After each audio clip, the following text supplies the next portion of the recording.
Olá, ouvintes do canal e podcast Mesa de Debates, aqui é Ulisses falando e nesse domingo, 3 de março de 2024, aconteceu a terceira marcha da pessoa com deficiência em São Paulo, capital, e a marcha tinha como temática aí a luta pela regulamentação da Lei Brasileira de Inclusão, a LBI. A marcha contou com diferentes participantes que tinham deficiências diferentes, e também apoiadores, familiares, e a marcha ficou pela Avenida Paulista, começou no MASP, depois foi para o quarteirão do lado, e fiquem agora com as entrevistas que o Mesa de Debates conseguiu pegar na cobertura que a gente fez dessa manifestação. Eu tô aqui com a Sandra Ramalhoso, ela vai se apresentar melhor, e eu queria já adiantar a pergunta aqui, que é o seguinte, qual a importância desse tipo de mobilização com pessoas com deficiência? Por que é importante fazer esse tipo de ato, de manifestação que teve aqui hoje? E qual a importância de estar até nas ruas lutando por direitos? Olha, a importância... Bom, continuando minha apresentação, eu sou coordenadora da Pastoral da Pessoa com Deficiência aqui da Arquidiocese de São Paulo. Estou conselheira no Conselho Municipal da Pessoa com Deficiência e também sou presidente da Associação G14 de Sobreviventes da Polio. Faço parte da Frente Nacional de Mulheres com Deficiência também. E a importância é o seguinte: as pessoas com deficiência não são vistas porque elas ficam dentro de casa. Então a gente não consegue ir num shopping, a gente não consegue ir numa loja, a gente não consegue ir no teatro, muitas não frequentam escola, muitas não trabalham. Então a gente só fica no ambiente de saúde. E as pessoas com deficiência, elas vivem, elas não têm às vezes um comprometimento de doença, entendeu? Elas têm sequelas que não precisam ser tratadas, entendeu? Que dá para levar uma vida normal. Então o importante é saber que essas pessoas existem e querem viver. Elas querem estar na sociedade, elas querem estudar, querem trabalhar, elas querem ter acesso ao lazer. Então o fato de nós estarmos nesta manifestação é mostrar que essas pessoas existem. Aqui em São Paulo nós somos mais ou menos, pelo IBGE, 1,5 milhão de pessoas com deficiência. Onde estão essas pessoas? Onde estão esse 1,5 milhão de pessoas? Hoje nós trouxemos aqui na Paulista 300. E o resto? Onde estão? Então, e sabe por que elas não saem? Por que elas não estão? Porque elas não conseguem sair de casa. Elas não conseguem sair de casa por causa da calçada, elas não conseguem sair de casa por causa do transporte público, elas não conseguem sair de casa porque não têm condições de uma cadeira de rodas, alguma acessibilidade. Então, é isso o problema. Então, estarmos aqui é extremamente importante, mostrarmos que existimos e que precisamos de direitos. Entendi. Posso fazer só mais uma pergunta? Com relação à Lei Brasileira de Inclusão, que apontamentos você acha legal fazer, né, para as pessoas que não conhecem, sejam pessoas com deficiência ou não? O que você acha legal, né? O que você acha legal na lei e o que você acha que é criticável, né, nas brechas dela? Então, na realidade, a LBI ela é bem completa. O problema é ela não ser regulamentada, ela não sair do papel. Mas tem muita coisa lá que, por exemplo, em termos de acessibilidade, não está sendo contemplado. Então, por exemplo, as pessoas, o acesso aos prédios, né? Muita gente não se importa se tem escada, se não tem escada, se tem degrau. É comum você ir num restaurante e ter escada. E aí a gente fala, pô, como é que eu vou entrar no restaurante? Ele fala, mas aqui nunca vem deficiente. É claro que não vai pessoa com deficiência lá. Porque se tem escada, como é que a pessoa vai lá? E outros detalhes, por exemplo, o menu, né? Um menu que seja acessível à pessoa com deficiência visual. Pessoas que falem em libras para poder atender surdos. Essas pessoas precisam viver, precisam sair. A educação inclusiva é necessário que a criança, desde o início, conviva com outra pessoa com deficiência. Que ela tenha o conhecimento do grande problema que é a deficiência e que conviver com uma pessoa com deficiência não é ruim. É muito bom. É muito bom você viver com a diversidade. O homem ganhou com a mulher na sociedade. A sociedade ganhou com a introdução dos negros e dos pretos e todos. E agora os homossexuais entrarem livremente na sociedade, sem nenhum preconceito, é isso. Nós precisamos ter a diversidade. E com a diversidade na sociedade, ela só ganha, a sociedade só ganha. Beleza, obrigado. Eu tô aqui com a Célia e com a Jéssica, mãe e filha, né, que vieram aí também participar da marcha.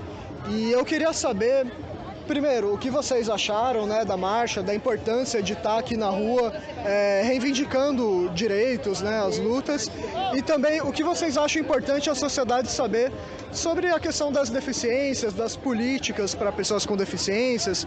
Fale à vontade o que vocês acharem que cabe à sociedade ouvir. Olha, pela política não é bom, mas nós temos que lutar pelos nossos direitos. Então a marcha foi bom, porque quem sabe se... Foi muito bom aqui a marcha. Primeira vez que eu venho, se tiver de novo a gente vem. Quem sabe se alguma coisa se resolve. E lutar pelos nossos direitos, todos os direitos que ela, que eu e ela tem, né? Que nós temos, né? Tchau, filha. Para não ser... que não possa ser tirado os nossos direitos e nós temos que sempre lutar pelos nossos direitos. Também. Porque é muita burocracia, né? Muita polêmica. Então a gente quer lutar pelos direitos. Né? E esse passeio de hoje foi sobre isso. Foi tudo sobre isso que eu estou te falando aqui. Porque se depender da política, nós não vamos conseguir nada. Então nós temos que seguir em frente. É tudo isso que eu te falei aí. Se tiver mais, novamente eu compareço, né? Se não houver nenhum empecilho, eu e ela, a gente comparece novamente e vamos ver o que vamos fazer, né? Se a gente vai ganhar essa batalha, né? Então vamos ver. Aí, vai ter outra eleição aí para prefeito. Esse prefeito que está aí é meio... Assim, não achei 100%, né? Vamos ver se o próximo melhora mais o nosso Brasil, nossa cidade, né? E os demais que a gente precisar, né? Outras prioridades que nós tiver que ter, não é mesmo? Então, o que eu tinha que te dizer é isso daí, viu? Quer falar mais alguma coisa? Só isso? Posso só fazer mais uma pergunta? Aproveitar que uma das coisas que vocês estavam comentando antes de começar a entrevista mesmo, foi até do Loas, né? Não, ela já tem o Loas, mas estavam querendo tirar. Esse Bolsonaro aí, se ele continuasse, ele queria tirar o Loas. Mas aí a gente lutou pelo... Olha, eu não gosto de política, vou ser sincero com você, mas entre um ou outro foi bom o Lula, porque ele ainda aumentou o salário mínimo, né? E ela precisa, ela depende. Eu não trabalho, então ela vive do Loas, né? Desse Loas, tomara que continue, que não tira da gente, né? Pode não ser muita coisa, mas quebra um galho, né? Né, Jéssica? Melhor pingado que secado, nem diz o outro, né? Quer a entrevista? Deixa eu ver. Tá bom, filho. É só isso que eu tenho a dizer, né?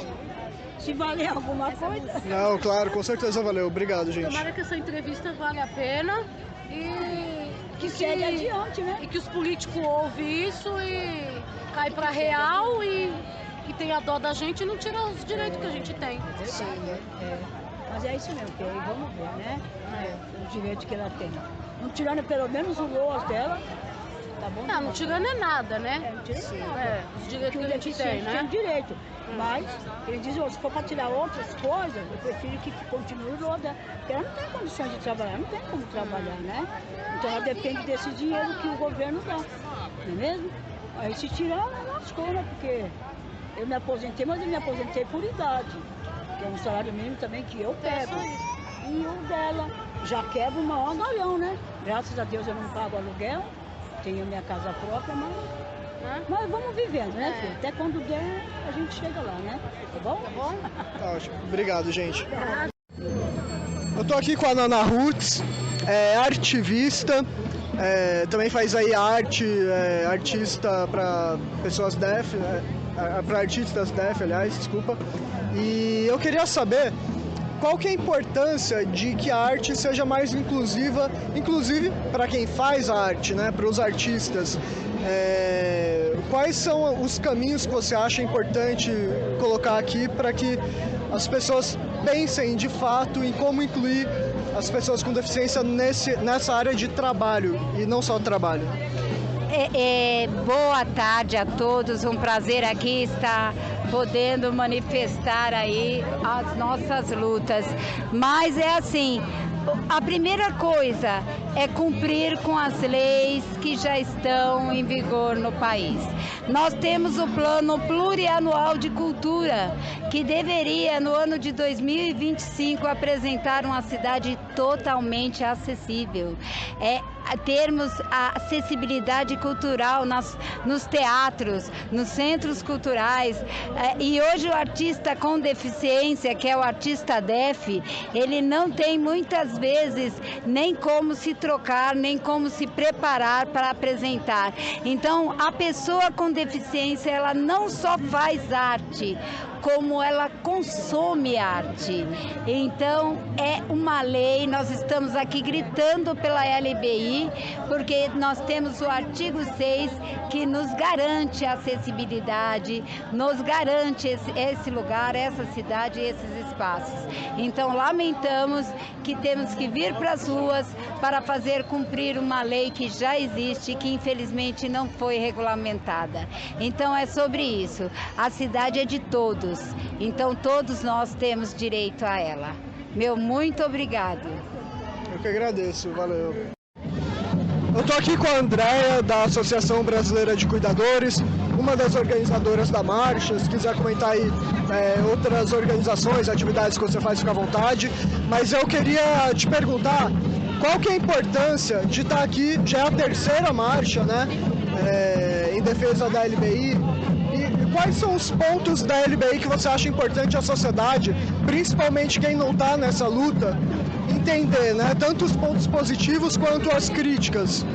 Olha, o ponto positivo foi ela ter sido sancionada em 2015. Foi uma vitória para nós, pessoas com deficiência, ter uma lei tão completa enquanto a LBI, a Lei Brasileira de Inclusão. A parte negativa é que essa lei ainda não foi regulamentada em todo o território nacional.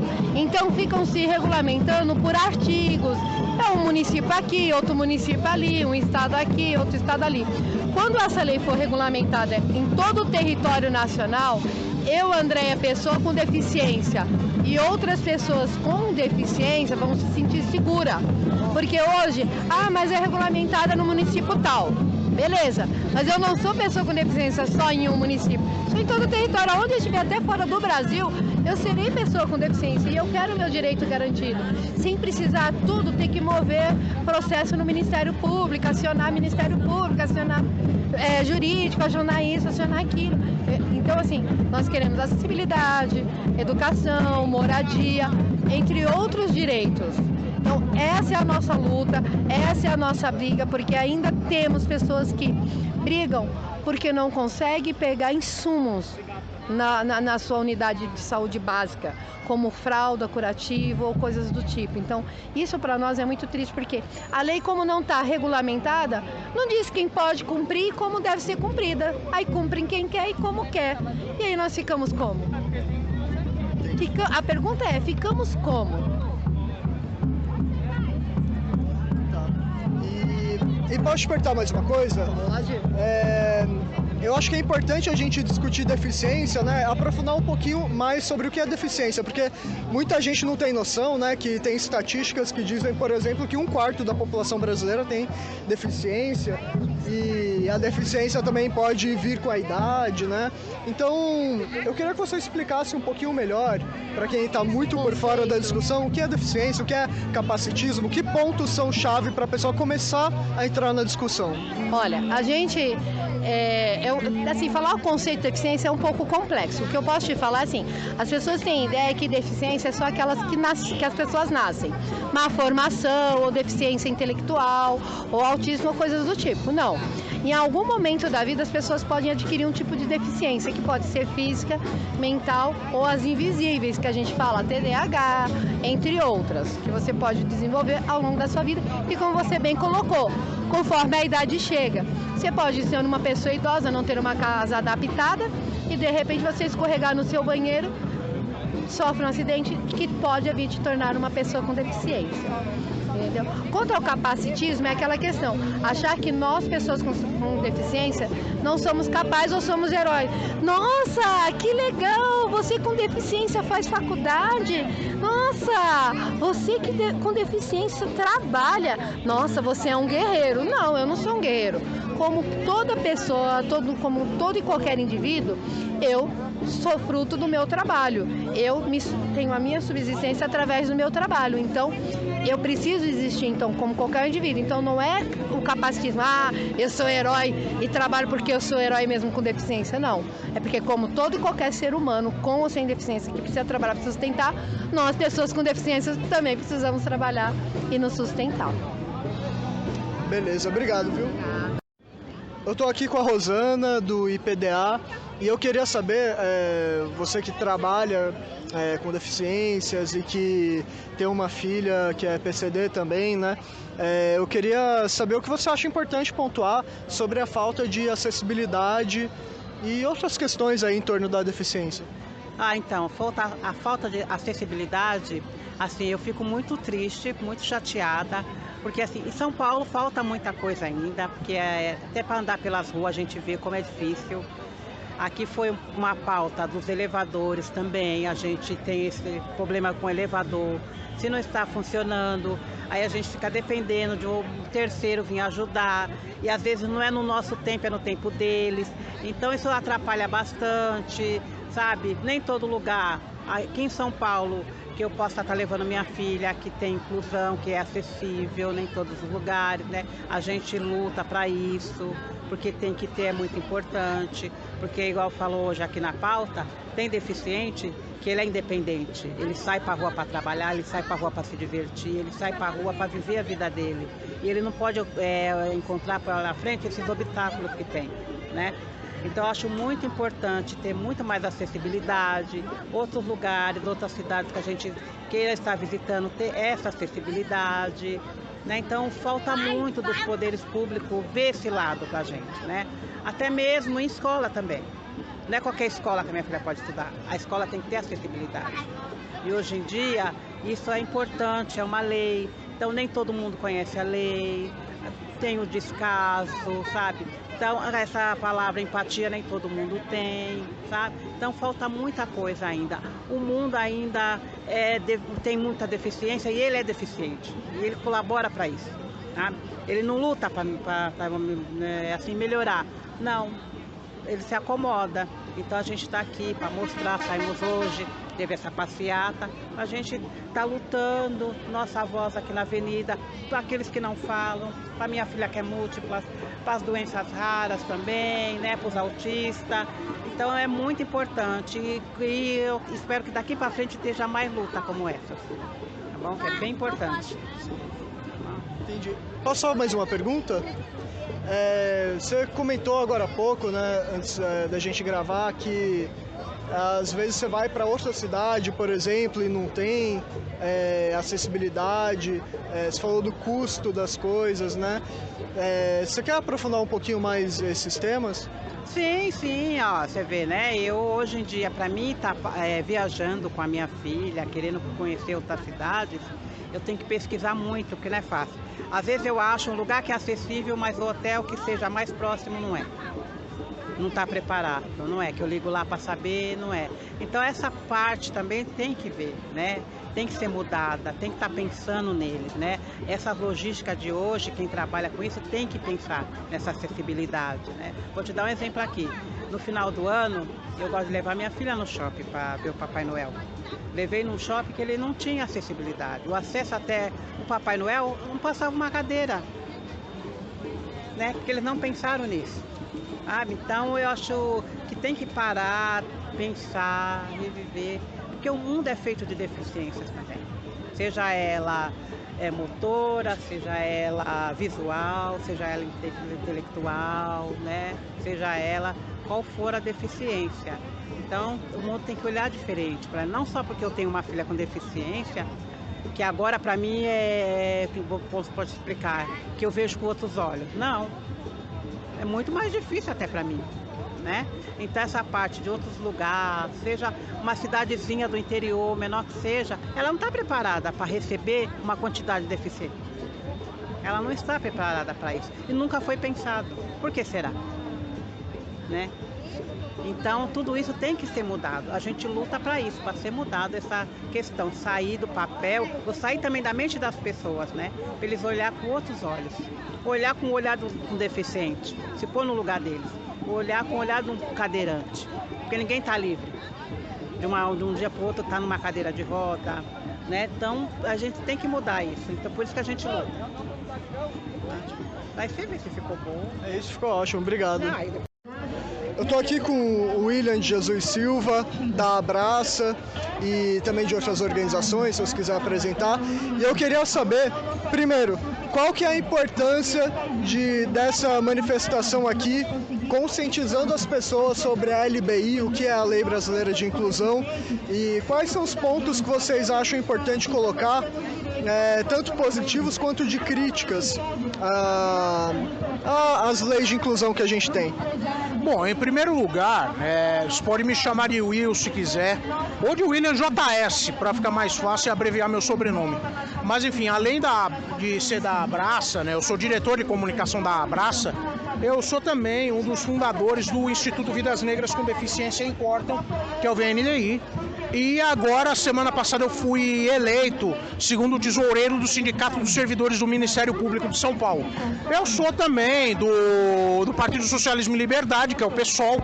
Né? No PSOL eu estou dentro da setorial de pessoas com deficiência e ajudo a construir também o coletivo Educação em Primeiro Lugar, que é um coletivo voltado para a área de educação pública. Eu gostaria de começar dizendo o seguinte: é urgente a regulamentação da LBI para a gente poder ter um respiro, a gente poder ter dignidade, qualidade de vida. E, além do mote da regulamentação, o mote desse ano, o mote específico da marcha esse ano, é justamente a questão da acessibilidade, das várias acessibilidades. Porque acessibilidade para nós é um dos pontapés iniciais para a gente ter cidadania, para a gente ter dignidade, para a gente existir plenamente como ser humano. Enquanto pessoa com deficiência. E para mim, deficiência é mais do que uma condição, uma patologia. Deficiência é identidade. A mesma coisa com relação ao espectro do autismo. Eu sou pessoa autista e o autismo ele também é uma identidade neurodiversa. Tem que ir além do diagnóstico. No nosso caso, a gente precisa de acessibilidade sensorial. Tratamento acústico nos prédios, diminuição de ruídos que nos façam ter gatilhos, entre outras coisas, comunicação alternativa para os autistas que não falam, os autistas não oralizados. A gente precisa pensar nisso e em muitas outras coisas. Com relação à legislação brasileira sobre inclusão, não adianta a gente falar da LBI se a gente não pensar também na Convenção da ONU, na Convenção sobre os Direitos das Pessoas com Deficiência. A LBI existe muito em função da Convenção. Se a Convenção não é respeitada, a LBI, por sua vez, ela não é implementada em sua totalidade. E como consequência, a gente vive nesse estado de coisas. Um Estado tomando uma postura capacitista, autistas sendo recusados em processos de seleção de emprego, pessoas com outros tipos de deficiência sendo impedidas até de ingressar no ensino superior, o que é uma vergonha, direitos sexuais e reprodutivos sendo violados, entre outras coisas. Um dos pontos positivos, eu acho que foi fazer a população com deficiência começar a ter um pouco mais de dignidade e acesso a direitos básicos. Mas nós precisamos ir além. A gente precisa pensar em políticas de acesso e permanência no mercado de trabalho, no ensino superior, políticas de atendimento à população LGBTQIA+, com deficiência. Vale lembrar que nós temos pessoas LGBT com deficiência também. Gays, lésbicas, travestis, transgêneres, pessoas não binárias, agêneres. Então a gente precisa pensar nisso tudo. E eu vou falar particularmente como militante do PSOL. A gente precisa, o movimento de pessoas com deficiência precisa começar a tomar uma postura anticapitalista.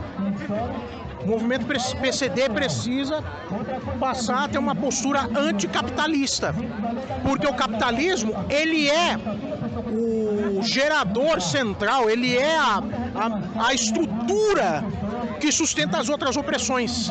O capacitismo, a psicofobia, o machismo, o racismo, a exploração de classe, tudo isso acontece em função do sistema capitalista que a gente vive. Então, particularmente, eu entendo que mais do que inclusão, a gente precisa lutar por emancipação e por uma revolução socialista, por um governo dos trabalhadores. Beleza. Eu queria te perguntar também mais uma coisa. Você acabou de tocar nesse ponto, né, que eu já ia perguntar mesmo, sobre a necessidade de uma abordagem anticapitalista para resolver as opressões, né? Mas você acha que qual é o diálogo que você acha que pode ser feito, por exemplo, entre as pessoas que estão buscando uma reforma aqui com esse tipo de lei, aprofundar a LBI, e a luta revolucionária? Porque eu pergunto isso porque a gente, no governo Bolsonaro, por exemplo, teve muito uma propaganda de suposta inclusão, por exemplo, da comunidade surda. Exato. Uma boa parte da comunidade surda acabou caindo num 71. Não digo que eles tenham culpa, eu não vou fazer isso, porque aí seria desonestidade da minha parte, mas assim, eu diria que a comunidade surda foi enganada pelo governo Bolsonaro. Eles acabaram sendo induzidos a comprar um discurso fascista, né, que nem essa questão da escola bilíngue.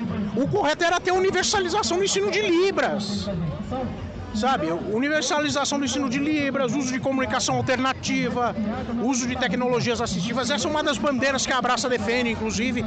A Abraça existe há 16 anos, vamos completar 16 anos em breve. Mas, sobretudo, a gente precisa abarcar a luta antirracista, a luta das mães atípicas, né, que é uma luta importantíssima.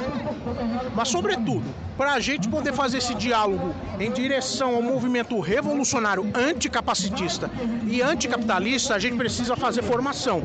Esse povo precisa passar por uma formação de classe, uma formação revolucionária. É muito importante a gente organizar ciclos de formação, falando sobre socialismo, sobre capitalismo, sobre organização proletária, entre outras coisas. Então, não adianta também a gente pensar em revolução se a gente não começar formando a galera que está na parte de baixo da pirâmide. Nós estamos na parte de baixo da pirâmide, nós estamos na base. E é a base que ajuda a sustentar o país. É a classe trabalhadora a dona desse país. São as pessoas pretas, pobres, periféricas, as mulheres, a população LGBT, QIAPN+, né, para incluir as pessoas não binárias, as pessoas com deficiência, as famílias atípicas. Então, todo o esteio de grupos marginalizados, grupos da classe trabalhadora marginalizados pelo sistema capitalista e pelos grandes capitalistas. Então, a gente precisa pensar na derrubada do capacitismo como uma das etapas para derrubar o capitalismo. Para a gente poder ter um governo dos trabalhadores e a gente poder viver num Brasil justo, plural, democrático e, sobretudo, sabe, até me faltam até as palavras, mas a gente precisa pensar no Brasil sem ódio. Brasil sem ódio. O Estado pratica um tipo de capacitismo, que é o capacitismo estrutural, ao excluir a gente do mercado de trabalho, ao não garantir acessibilidade nas edificações, nos prédios públicos, nos espaços culturais. Os trabalhadores da cultura com deficiência também passam por isso. Eu aproveito até e indico depois, fora do ar, uma pessoa para você conversar, que ela vai saber falar melhor sobre isso do que eu, que é a Glaucia Teixeira, do coletivo Mobilização Artística. Acho que ela vai saber expressar essa questão dos trabalhadores da cultura que tem algum tipo de deficiência do que eu. Só mais uma pergunta. Ligando com isso que eu falei, né, dessa suposta inclusão do governo Bolsonaro, eu acho que é importante pontuar que, por mais que a gente veja que só vai ter uma luta anticapacitista até o fim, com a ruptura com o capitalismo, né, com a superação do capitalismo, apesar disso não deixa de ser uma pauta democrática e republicana. E eu acho que as esquerdas, na minha visão, né, como alguém de esquerda, né, alguém que acompanha, a sensação que eu tenho é que as esquerdas estão muito, até em alguns casos, terraplanistas nessa discussão. E eu não estou falando que a direita passa a ter legitimidade para incluir, né, essa direita que elegeu o Bolsonaro, que no mínimo é fortemente ligado com o nazista, para não dizer algo mais direto, né, que é contra pessoas com deficiência. Mas então, o que você acha que é importante dizer para quem é de esquerda? Que tipo de formação é preciso? Que tipo de conscientização é necessária a ser criada para que a esquerda esteja preparada para receber essa luta? Em primeiro lugar, você tocou num ponto interessante, porque infelizmente ainda existe essa contradição. E a esquerda brasileira, sobretudo a esquerda radical, revolucionária, precisa superar essa contradição. Né? A gente começaria parando para ouvir, praticando uma escutativa das pessoas com deficiência. Parar para ouvir as pessoas com deficiência, para poder depois esse diálogo virar uma porta de abertura para fazer uma formação no sentido de levar ela a se tornar uma pessoa com pensamento revolucionário, com engajamento anticapitalista. Agora, o próprio movimento de pessoas com deficiência também tem suas contradições. Uma delas você citou agora há pouco com relação à comunidade surda. Eu entendo que a gente precisa sair, que a sociedade, né, alguns setores da esquerda, não vou ficar citando nomes para não praticar injustiças, mas alguns setores da esquerda ainda nos leem como um movimento moralista e mais alinhado com a direita conservadora. A gente precisa romper com isso. Então, o negócio é fazer o seguinte: escutativa, formação revolucionária, ajudar a organizar as bases, né, frontes de luta. Acho que seriam alguns passos importantes nessa luta. E eu vou além, né? Por mais que ainda tenhamos muitas etapas a romper, essa marcha ela é um acontecimento importante. Essa marcha existe há 3 anos. Essa é a 3ª edição da Marcha em Defesa da LBI. Nós temos pessoas de várias entidades, artistas com deficiência que se apresentaram agora há pouco. Eu tenho contribuído, né, com a marcha, ajudando na parte da comunicação, orientando o pessoal que está comigo na organização a poder fazer essa comunicação efetiva e direta com a população PCD. Eu pude até fazer um exercício de contar quantas pessoas tinham aqui na marcha. Eu pude contar 150, 200 pessoas. Então, é um número expressivo. Dezenas de organizações de pessoas com deficiência, IPDA, o pessoal do Instituto Regate, a Associação Brasileira de Cuidadores, a Associação dos Servidores do Hospital das Clínicas da USP, entre outros. Então é isso, a união faz a força. E só a coletividade é que vai levar em direção à inclusão, à emancipação e à revolução. Acho que é isso que eu posso dizer no momento. Beleza, obrigado.